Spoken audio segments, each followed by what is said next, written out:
Minsan, akala natin ay kilala na natin ang sarili natin. Base sa kung sino ang pamilya natin. Base sa kung paano tayo pinalaki. At madalas ay naniniwala tayo na kahit maraming pagkakamali ang magulang natin ay inaakala nating kilalang kilala na natin sila. Kaya naman kapag dumating ang pagkakataon na malalaman natin na may tinatago pala ang magulang natin, parang naapektuhan ang pagkakakilala natin sa kanila at sa ating sarili. At kung minsan pa, umaabot pa to sa punto na parang hindi na rin natin alam kung sino tayo dahil sa kasinungalingan nila. Dear Papa Dudut, kumusta naman po kayo?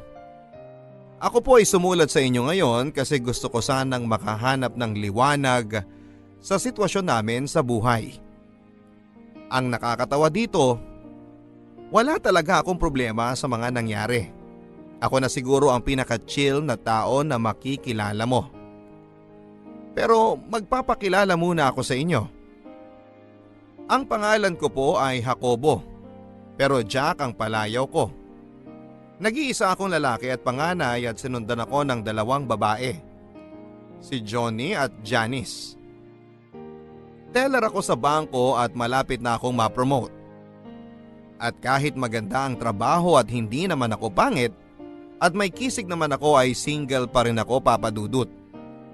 Busy kasi ako sa pamilya kong napakagulo. For starters, para sa ibang tao ay hindi problema kapag tinatanong sila ng ilan ba kayong magkakapatid. Ako medyo napapalunok. Bakit kamo? Ang bait-bait kasi ng tatay ko. Sa sobrang bait niya, kung sino-sinong babae ang tinutulungan niya sa buhay. Sa sobrang bait niya, iniwan niya ang nanay ko noong college ako para tulungan ang dati nilang intern sa trabaho na magtayo ng sarili niyang pamilya. Sa sobrang nga po niyang bait, binigyan niya kami ulit ng mga kapatid. Ang tatay ko kasi ay isang sales representative sa isang malaking pharmaceutical company. Magaling siyang salesman kasi malambing siya at kung tutuusin ay hindi man kagwapuhan ang angka namin, makisig kaming tingnan. Hindi kami tabain ng pamilya at bukod pa doon ay medyo pinagpala talaga ng mga lalaki sa pamilya namin sa paraan na talagang nakakapagpasaya sa mga babae. Nagpapatawa lang ako, Papa Dudut, pero totoo naman na mabait ang tatay ko. Marupok lang talaga. 2 lang ang bisyo ng tatay ko: music at babae. Hanggang sa pagtanda ay updated ang tatay ko sa music. Doon sila magkasundo ng nanay ko. Pero maraming pinagawayan na babae ang nanay at tatay ko. Ang pinakamalala ay si Rina. Na-inlove talaga si Papa sa kanya kaya nagdesisyon tong iwanan ng mama namin. Ang nakakatawa at nakakahiya na nakakaloka doon, matanda lang ng 2 taon sa akin si Rina.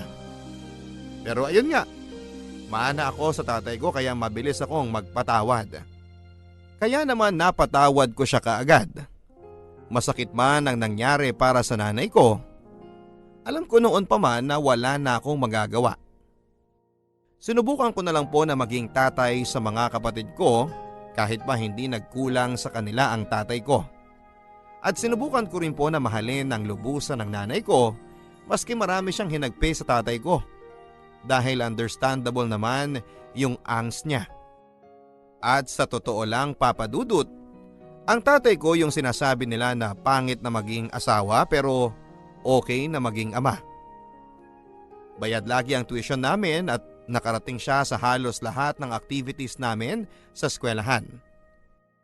At kapag may pagkakataon, dadalhin niya kami sa mall at siguradong may maiuuwi kami na masasarap na pagkain o magagandang damit o di kaya naman ay mga bagong laruan. Hindi rin siya nagpapahuli sa sine. Maski sa mga palabas na pambata na mas nai-enjoy namin, kumpletos recados lagi kami kapag ganon.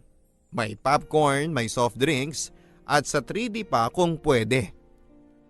Hindi nagbago ang mga gawin niya kahit noong naghiwalay sila. Kaya naman buhay ang masasayang alaala sa aming magkakapatid. Kaya naman nagulat ako nang umuwi ako minsan at nag-iiyak ang nanay ko. O ma, bakit? Si Rina tumawag. Dinala daw sa ospital ang papa mo. Malumaraw, inatake sa puso. Jack, paano na ako, Jack? Ha? Ma, ang tagal niyo nang wala ni Papa. Pero mahal ko pa rin ang papa mo. Ma, pwede tayong pumunta sa ospital ngayon at magdasal na sana okay lang siya. Pero wala na akong ibang magagawa pa sa relasyon ninyo. Alam ko naman yun, anak. Pero akala ko kasi magsasawa siya kay Rina at babalik siya sa akin. Ay, man naman. Ngayon pa ba? Halina kayo. Puntahan na natin siya sa ospital. Paano kung nandun si Rina? Oh, so? Huwag na natin siyang puntahan. Hindi, punta tayo. Pero baka pwede mo munang pauwiin si Rina. Ma, pwede bang maawa ka sa akin? Galing pa ako sa shift. Pagod ako, ma. Ayokong may mangyari kay Papa tapos hindi man lang natin pupuntahan. Kaya kung andun man si Rina, hayaan mo na lang please. Please? Lintik kasi ang tatay mo eh. Alam mo, hindi naman ako nasasaktan. Iniisip ko lang yung anak niya kay Rina. Napakabata pa nun. At siguro, yung Rina na yan, hindi inaalagaan sa kain ng tatay mo. Siguro hinayaan lang niyang kumain ng kung ano-ano. Ang tagal na ng hypertension ng tatay mo. High school ka pa lang. 10 taon na nung umalis siya dito. Siguro todo na yung kolesterol niya kaya na ospital siya. Wala na akong magagawa para sa kanya. Sana lang may pera yung Rina na yon para mapagamot siya ng tama. Mama, aalis na po ba tayo o maglilitanya ka muna? Oy, heto na. Halika na. Alam ko naman na mas mahal mo ang tatay mo eh. Ay, sus, si Mama. Sanay na ako sa litanya ng nanay ko. Ilang beses na kaming umabot sa ganyan pero noong araw na yon, hindi ko siya mapagbigyan kasi nga nasa ospital ang tatay ko. Ayaw ko lang ding ipakita sa kanya na nag-aalala ako. Sagad hanggang buto ang kaba ko dahil sa totoo ay hindi ko alam kung anong mangyayari at sa totoo gusto ko na lang na umiwas sa gulo. Pero dahil may sakit ang papa ko, alam ko na dapat naming ipaisang tabi ang mga away namin sa pangalwal niyang pamilya para matulungan namin siya. Ang nakalimutan ko palang sabihin ay bukod sa mabait, mahilig ding magbigay ng sorpresa ang tatay ko. Pagdating namin sa ospital ng araw na yon, nandun si Rina na kinakasama ng tatay ko ng mga 10 taon din. Kasama din niya ang anak nila ni Papa, si Rihanna. 8 years old na siya at hindi mo mapagkakaila na anak siya ni Papa kasi kung lalagyan mo ng bigote at ng balbas, magkamukha na kami. Yung kulot lang niya ng buhok ang tanging nakuha niya sa nanay niya. Masakit sa dibdib na makita si Papa na walang malay, na parang hirap na hirap sa kanyang paghinga. Pero nagising pa siya ng araw na yon at nagawa pa niya kaming kausapin isa-isa. Gusto kong mabaliw sa lungkot habang kausap niya ako kasi alam kong hindi na siya magtatagal. Halos hindi na siya makabuo ng mga sentence ng panahon na yon. At hindi ko pa maintindihan kung bakit pa ulit-ulit niyang sinasabi ang pangalan ko. Pangalan ni Johnny at pangalan ni Janice. Ni Rihanna at 2 pang pangalan na hindi ko naman maintindihan. Yung isang pangalan ay Kathy at yung isa ay John. At dahil inatake ulit ang tatay ko ng gabing yon, pinalabas kaming lahat at pinaghintay sa waiting area. Habang nasa waiting area, tatanungin ko sana si Rina kung kilala niya si John at si Kathy nang may dumating na babae na may daladalang bata na siguro ay mga 3 years old. Paiyak niyang tinanong kung saan ang kwarto ng tatay ko. Sinabi naman ng nurse na makihintay muna siya sa amin. Napatulala ang nanay ko at si Rina.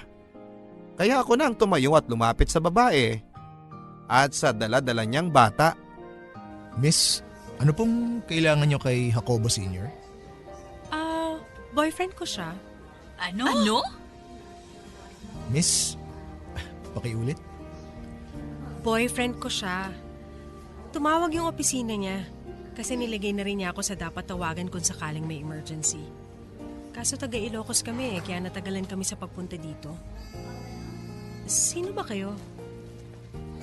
Miss, upo muna kayo. Joni, please kuha ka ng tubig. Okay po, kuya.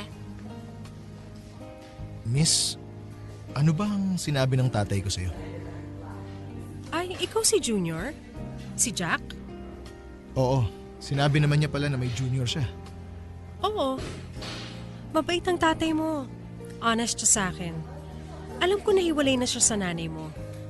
Alam ko na namatay yung una niyang... Ano? Shh! Girls, kalma lang.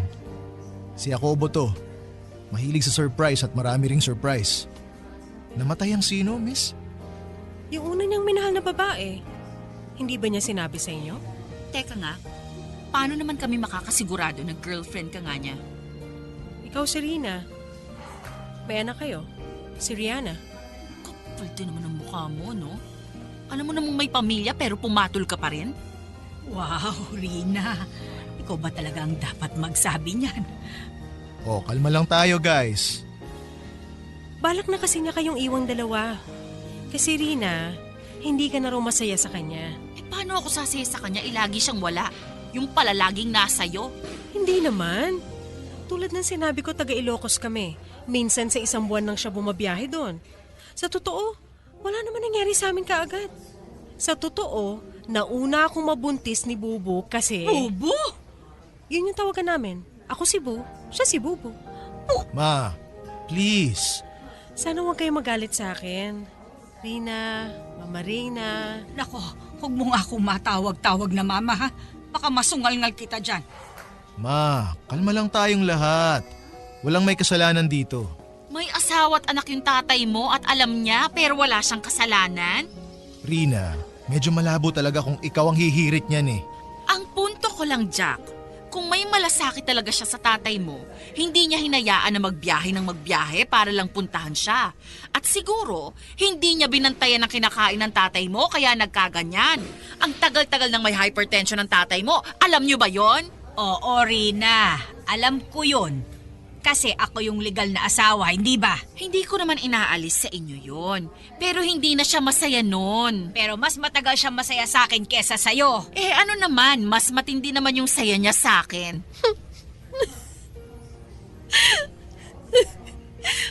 Magpapakasanak mo dapat eh. Para sa anak namin. Para kay Katie. Ano? Sandali lang, may lilinawin lang ako ah. Ako lang muna magsasalita, pwede? Rina, Mama? Ma, ako na lang muna. Miss, anong pangalan mo? Angelo, Ilang taong ka na? 23. Anak niyo yung bata? Oo, 3 years old na siya. Nakapanganak na ako nung naging kami ng papa mo. Paano mo nakilala si Papa? 18 pa lang ako noon nung naging customer ko siya. Ano? Sa spa. Papa Dudut, hindi ko na po sasabihin kung anong klaseng spa yun. Pero sa totoo ay hindi na ako nagulat sa mga narinig ko. Buong buhay ko ay pangalan ng babae ang naririnig kong pinag-aawayan nilang mag-asawa. Siguro dahil dito handang-handa ako sa pagkakataon na baka meron nga kaming mga kapatid sa labas. Hindi ko lang inaasahan na maski 28 years old na ako, may kapatid pa pala ako na 3 years old pa lamang. Pinanindigan talaga ng tatay ko na makisig ang mga lalaki sa pamilya namin. Pero ayon, maski anong kisig pa niya, alam ko na mahina din siya, marupok nga. Naalala ko tuloy nung umiral ang pagka-marupok niya sa ibang tao. Grade 3 ako at pauwi na galing ng school. Biyernes yon ng hapon, paborito ko papadudot ang biyernes ng hapon kasi walang pasok kinabukasan. makakapag-bike ako. Gustong gusto ko yung bike na yon na kulay green. Kapag nakasakay ako ay feeling ko ay superhero ako at yung bike ko naman na green ay si Battle Hopper. Sa imagination ko ay marami na kaming nailigtas na mga naaapi at natalong mga masasamang loob, Papa Dudut. Nagmamadali akong nagpalit ng pambahay ng hapong yon. Excited akong maging si superhero muli. Nang kukunin ko na yung bike sa gilid ng banyo namin, kung saan ko ito itinatabi ay wala na ito. Para akong nagpanic attack. Hinanap ko sa mama ko yung bike ko at medyo nadurog ako sa mga sinabi niya. Ilang oras daw pagkaalis ko papasok sa school ay kinuha raw ng tatay ko yung bike. May kumpare raw siyang dumating galing Baguio at kasama yung bunsong anak nito na siyang inaanak ng tatay ko. Naisip kasi ng tatay ko na masyado na akong lumalayo ng bahay. Kapag nagbabike ako, baka raw ako maaksidente. Kaya ibibigay na lang niya sa anak ng kumpare niya. Hindi ko maintindihan dahil pwede naman akong pagsabihan na huwag lumayo kapag nagbabike o pwede naman niya akong bantayan.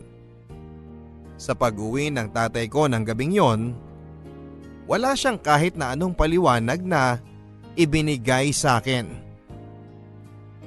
Napag-alaman namin na balak niyang ipaanal ang kasal nila ni Mama para kay Angelo.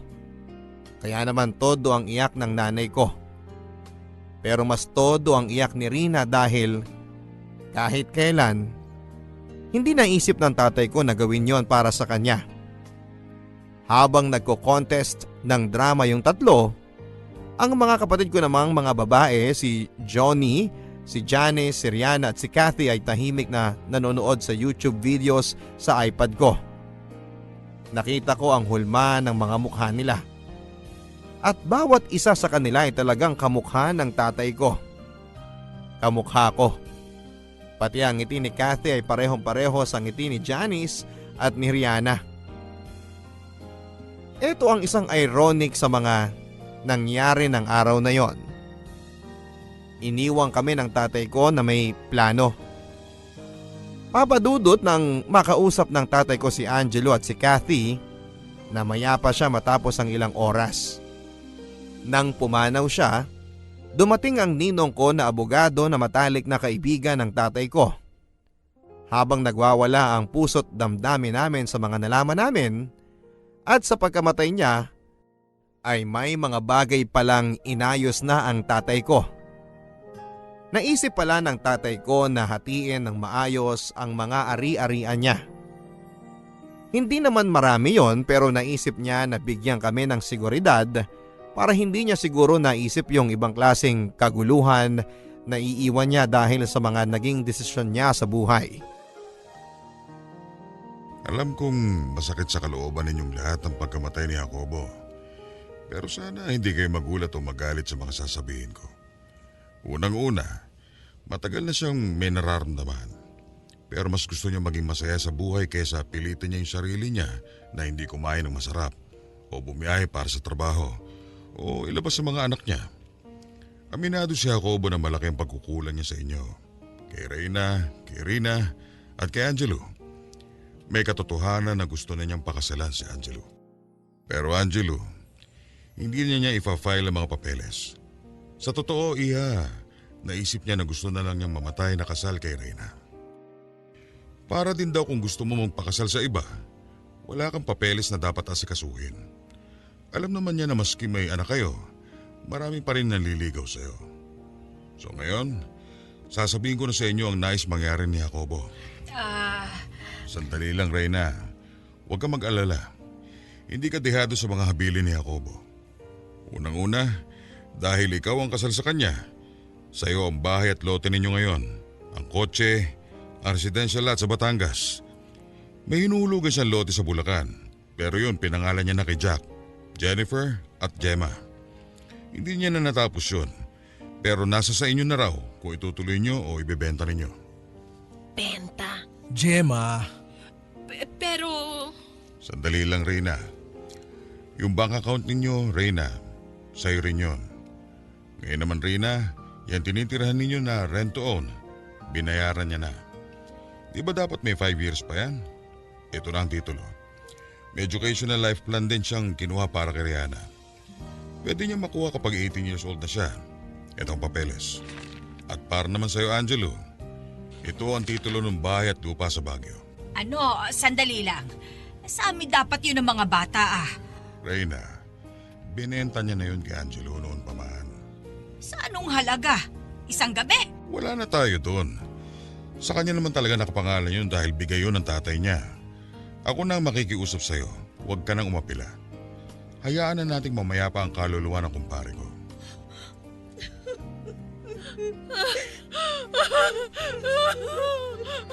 Ninong, wala na po bang tinatago si Papa? Yan na po ba talaga lahat?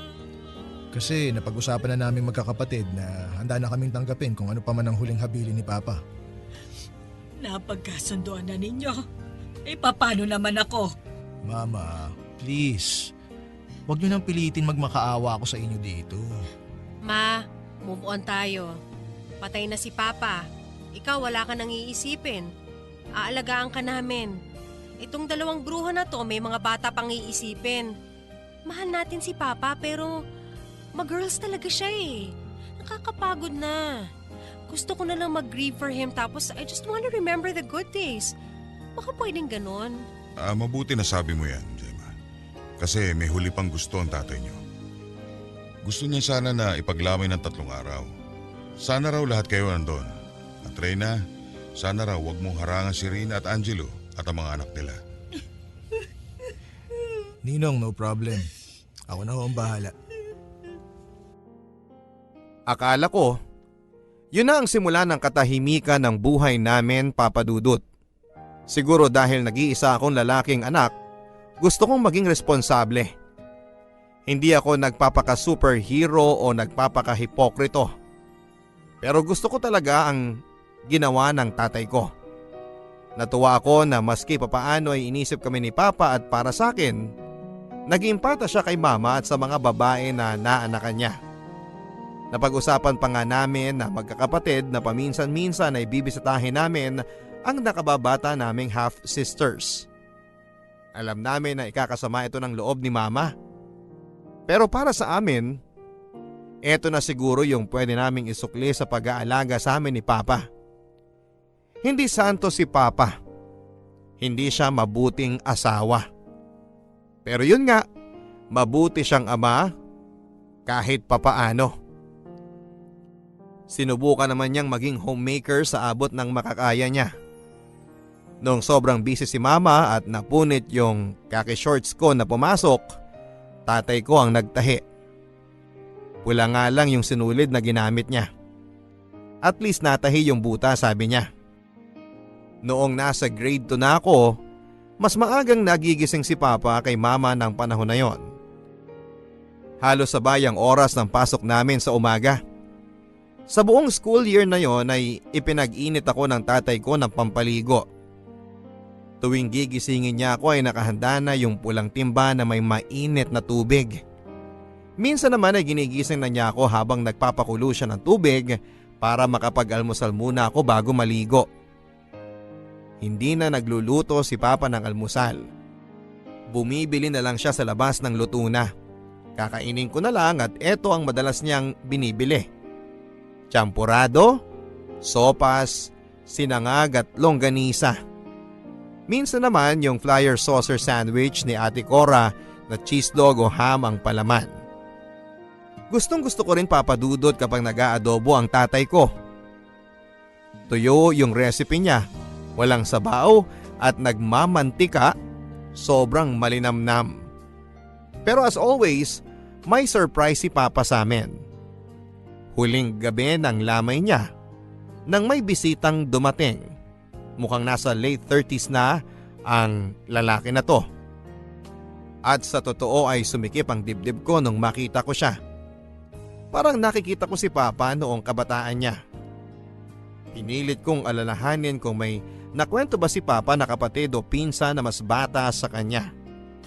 Pero ang alam ko talaga ay si Papa na ang bunso sa magkakapatid at sa mga magpipinsan. Matagal siyang tumayo sa likod kung saan ay nakapwesto ang kape at mani. Hinintay kong may lumapit sa kanya dahil iniisip ko na baka may nakakakilala sa kanya pero walang lumapit kaya naman pinuntahan ko na siya, Papa Dudut. Excuse me po. Kakilala niyo po ba ang papa ko? Ako si Jack, panganay niya. Jack, ako si John.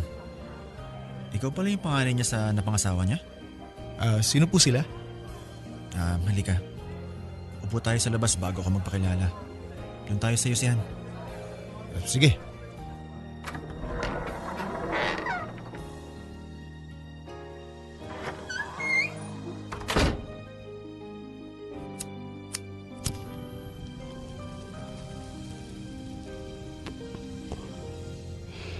Jack, huwag ka sanang mabibigla ha. Pero ako ang totoong panganay ni Papa. Ha? Pasensya ka na ha. Nabigla yata kita. Bago makilala ni Papa mo ang mama mo, nabuntis niya ang nanay ko. Ayaw silang ipakasal ng lolo at lola ko kaya nilayo ang mama ko sa papa mo. Kaso namatay ang mama ko bago pa ako mag 1-year-old.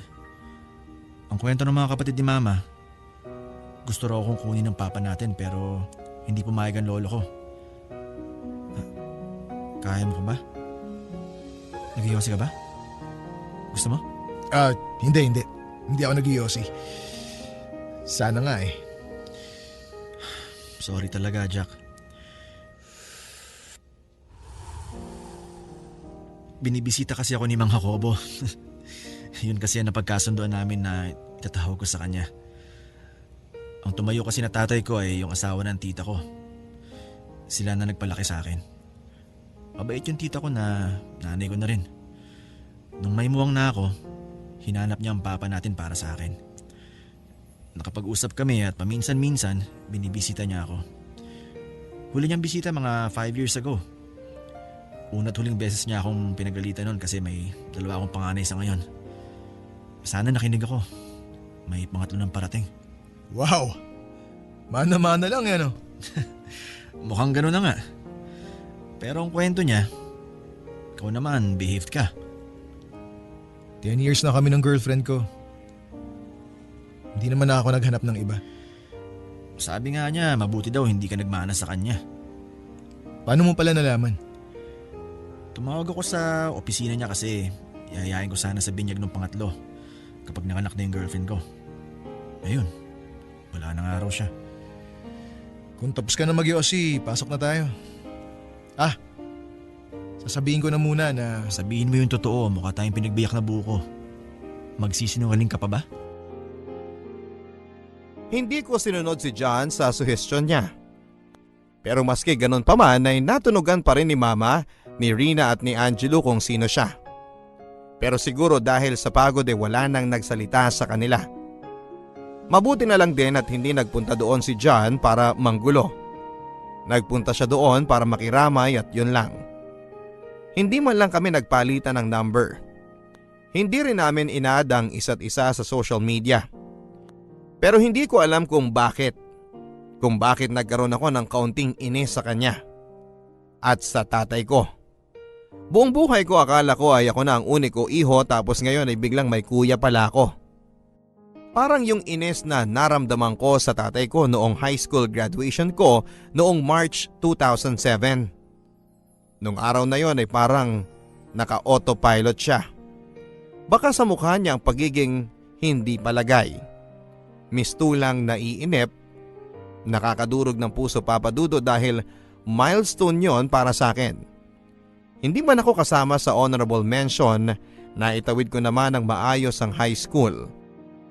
Ramdam ko na habang kumakain kami sa isang restaurant para i-celebrate ang graduation ko ay parang gusto na niyang umuwi. Sukat na sukat ang mga reaksyon niya. Aaminin ko na medyo naguluhan ako noon kasi hindi naman siya ganon. Ibinibigay naman niya ang atensyon at reaksyon na akma para sa sitwasyon. Pero nung time na yun ay medyo off. Iniisip ko na lang na baka may mga pinoproblema siya sa kanyang trabaho. May mga bagay siya na kailangang asikasuhin. Mga kota na nabinbin dahil kinakailangan niyang sumama para makita niya akong magmarcha. Hindi ko nabasa na ilang taon na pala mula noon ay iiwanan niya kami para sa iba. Matapos ang libing ng tatay ko, hindi pa rin ako mapakali. Hindi ko alam ang gagawin ko kaya maski alam kong baka pagsisihan ko, kinausap ko ang mama ko.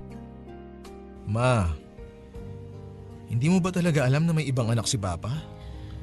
Ay, anak. Kala ko ba patatahimikan na natin ang kaluluwa ng tatay mo? Oo nga, Ma. Gusto ko naman talaga na patahimikin ang kaluluwa ni Papa. Pero grabe naman.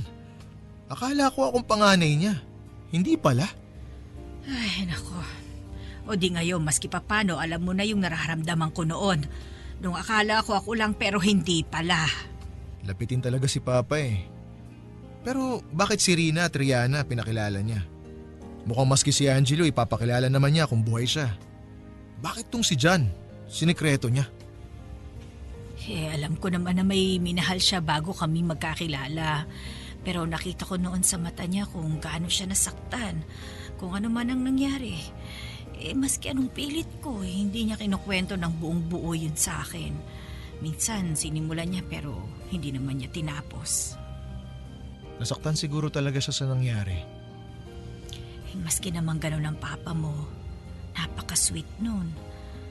Pero masyadong swabe. Puro pa, ano ba yung tawag ni Gemma doon? Pa-GV, pa-good vibes. Ayaw nun harapin yung mga pangit na aspeto ng buhay.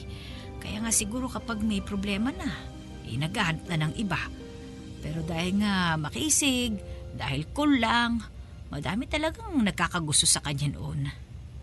Tanggap niyo na ba, Ma? Siguro, baka konting oras pa. Ikaw? Ewan ko, Ma. Kausapin ko kaya si John? Bakit pa? Di ko rin alam, Ma. Nung dumating siya, parang narealize ko na baka hindi ko pala kilala si Papa. O kilala ko lang siya sa kung ano ang gusto niyang paniwalaan ko tungkol sa kanya. Sa aspetong yan, mana ka talaga sa tatay mo. Buti na lang at hindi ka naging babaero. Hindi talaga ako mapakali, Papa Dudut. Para bang nawala sa akin ang pagiging panganay. Maski hindi niya balak humati sa mana, pakaramdam ko bigla na lang siyang manghihimasok at makikialam sa pagiging panganay. Hindi ko alam kung gusto ko pa ba ng kasama sa pag-iisip kung paano magiging padre di pamilya. O kung gusto ko lang ng kapatid na lalaki. O gusto ko lang magtanong kung sino ba sa amin ang mas espesyal para kay Papa. Siya ba na sikreto ni Papa? O ako na naging mabuting anak kay Papa? Ayokong magpaka-ipokrito. Pero bakit pakiramdam ko ay dihado ako? Ako yung nagpapakabait at pinilit na hindi sumunod sa yapak niya, na hindi tapat sa karelasyon. Ako ang tumatayong haligi ng pamilya namin mula nang iwan niya kami. Ako na mas inuna ang pamilya ko kesa sa sarili kong kapakanan. Tapos ay darating si John, biglang siya na ang bida. Bakit? Dahil marami silang similarities ni Papa? Siguro nga hindi ko lubos nakilala si Papa.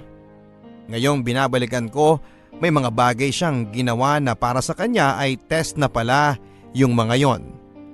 Tulad nung bata ako, gusto niyang terno kami ng baseball cap at t-shirt papunta sa mall. Tinanggal ko kasi yung sombrero, Papa Dudut. Bata pa lang ako ay asiwana ako sa tumutulong pawis ng ulo na siyang nasasapo namin ng sombrero. Ayoko rin yung amoy ng ulo matapos magsombrero buong araw. Kung iisipin ay marami pala siyang sinubukan na ayaw ko naman. Tulad ng binilhan niya ako ng gitara. Hindi ko naman nagamit kasi mas gusto ko ang magbasa. Kapag kumakanta sila ni Mama sa sala, ni hindi man lang ako nakikisali. Tagapalakpak lang ako. Pag pinakukwento niya ako tungkol sa mga crush ko sa school, iniiba ko yung usapan. Ano naman ngayon kung magkaiba kami? Rule ba na mag-ama ay dapat iisa ang gusto? Iisa ang mga hilig? Paano naman ang individuality? Maaring tatay ko siya, pero magkaibang tao naman kami. Ang daming mga tanong tuloy sa isipan ko na pilit kong hinahanapan ng sagot. At dahil gusto ko talagang ma-figure out, hinanap ko si John sa social media at lumabas kami.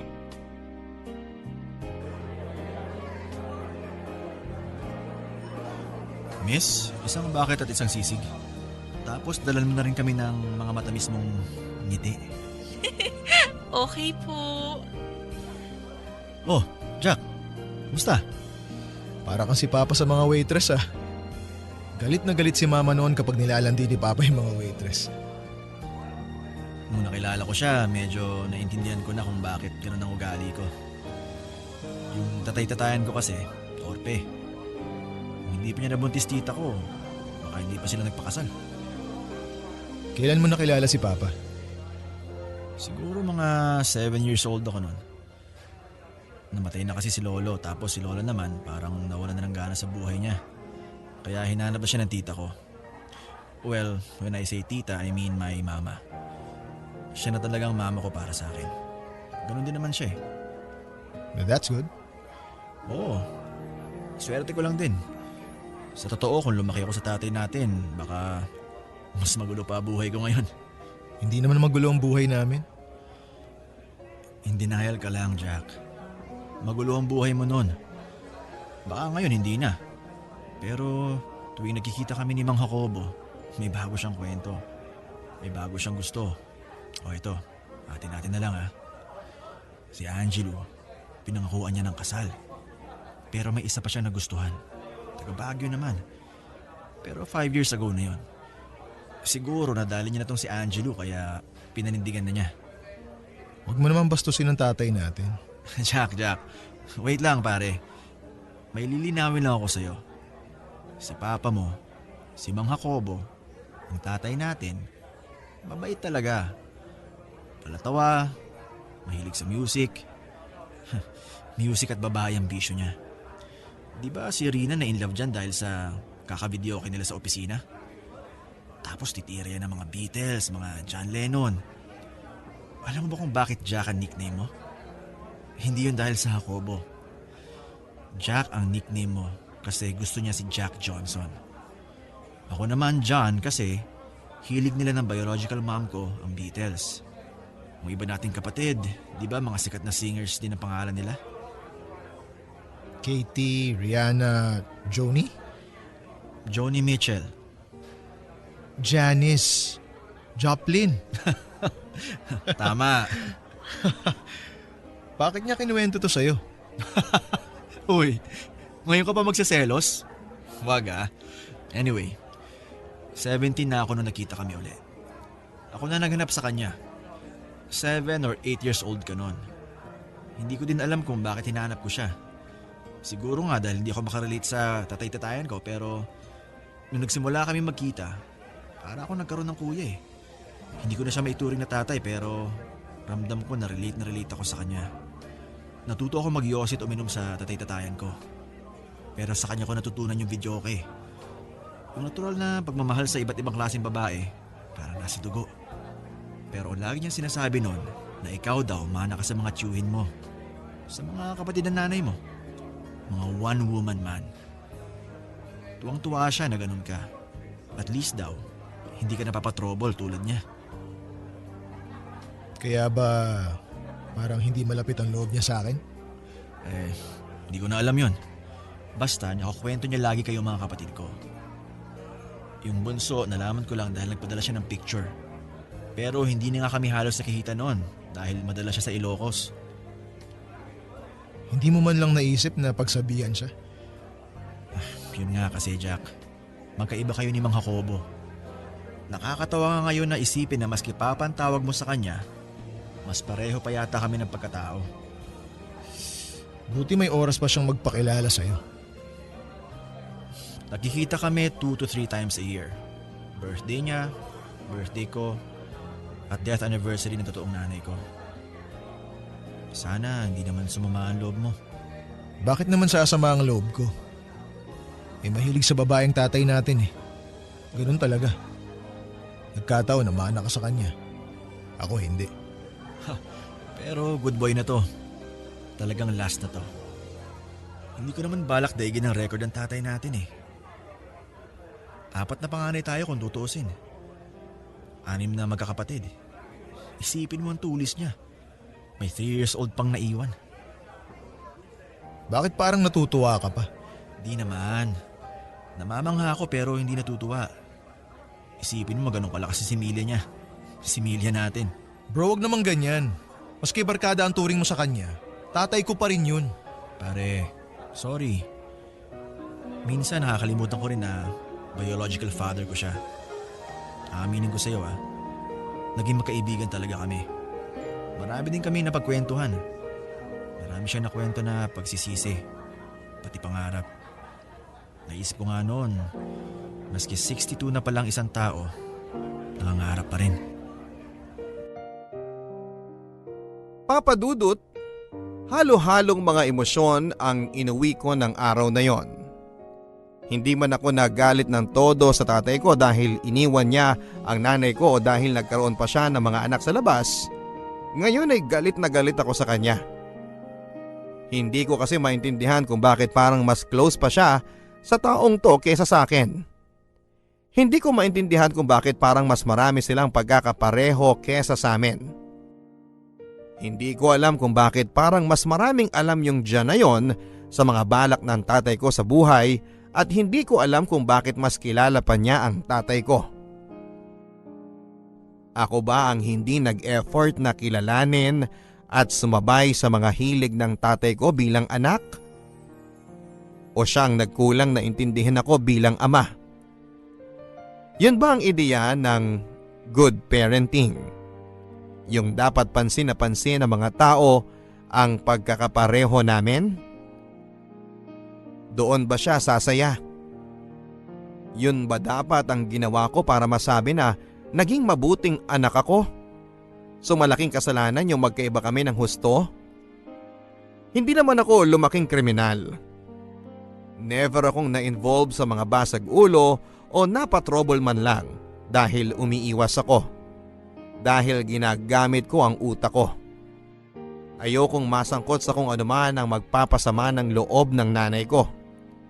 Pasaway na nga ang tatay ko ay magpapasaway pa ba ako? Isang pasaway, isang tough guy. Yun ba sana ang image na meron ako bilang isang Jacobo? Hindi ba tough yung ako na ang sumalo ng mga iniwan niya? Hindi ba tough yung nakikita kong durog na ang nanay ko pero pilit ko siyang kinakalma at pinapasaya? Hindi ba tough yung alam kong iniwan niya kami para sa ibang babae pero wala siyang narinig na sumbat mula sa akin? Hindi ba tough na iniintindi ko yung pagkalalaki niya? Kahit yon ang ikinasira ng pamilya namin. Habang tumatagal, dumadami ang galit ko at ang inis ko. Napansin ng mga kapatid ko na laging mainit ang ulo ko. Napansin ng mama ko na hindi ako nagyayaya sa libingan ng tatay ko. Sa unang pagkakataon, nagkabangga kami ni mama. Oh, 40 days ng papa mo. Bakit hindi ka pa nakabihis? Hindi ako sasama sa inyo. Uy, bakit? Bakit pa? Sino magdadrive? Yan lang ba ang silbi ko sa inyo? Ay naku, Jack. Huwag ka nang mag-inarte. Ano ka ba naman? Magtigil ka nga. Pag kayo yung nag-iinarte, okay lang. Pag ako, dapat magtigil ako? Ay hindi okay. Iniisip mo mana ka sa tatay mo. Ang totoo, hindi. Mana ka sa akin. Hindi ka chill. Hindi ka cool. Di ba yun ang akala mo sa sarili mo? Ngayon na, nakakita ka ng tao na parang tatay mo talaga. Nakikita mo tatay mo sa kanya pero hindi mo makita yung sarili mo sa kanya. Kaya ang init ng ulo mo. Ano bang pinagsasabi niyo, ma? Naglilitaan niya na naman kayo dyan eh. Bakit hindi? Simula nung kinita mo yung dyan na yan ang init ng ulo mo. Pag-isipan mo nga kung bakit. O ano? Isipin mo! Hindi ko lang po kasi maintindihan, ma eh. Bakit mas kilala pa niya si Papa kaysa sa akin? Kasi nga, magkaibigan sila ng papa mo noon. Hindi naman yan tinuring na anak ng tatay mo. Pero ganun na lang yun? Kukwentuhan na lang siya ni Papa ng lahat na nangyayari sa buhay niya? Alam niyo ba na mas nauna niya pang nalaman yung tungkol kay Katie kesa sa atin? Nauna pa siya kay Rina.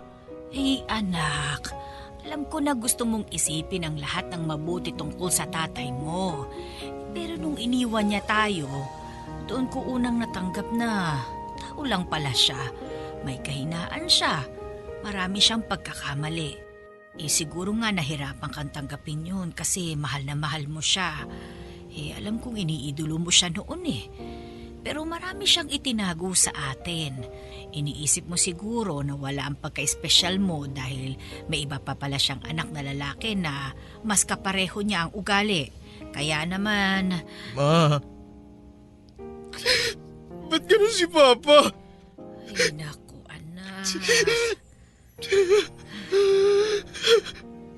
Yun na siguro ang una at huli kong matinding iyak para sa tatay ko. Namatay siyang maraming sekretong naibunyag. Pero kahit ganun pa man ay hindi ko alam kung talagang kilala ko siya. Akala ko noon, pwera na lang sa pagiging babaero ay mana ako sa kanya. Pero hindi rin pala. Hindi ako kasing cool o kasing flirt ng tatay ko. Hindi ako mahilig lumabas ng bahay, mas homebody ako. Akala ko din noon ay mahilig akong bumiyahe. Na-realize ko na hindi rin pala. Kinita ko pa ulit si John pero mas lalong naging masakit sa akin kasi habang tumatagal ay nakikita ko na mas mana talaga siya kay Papa.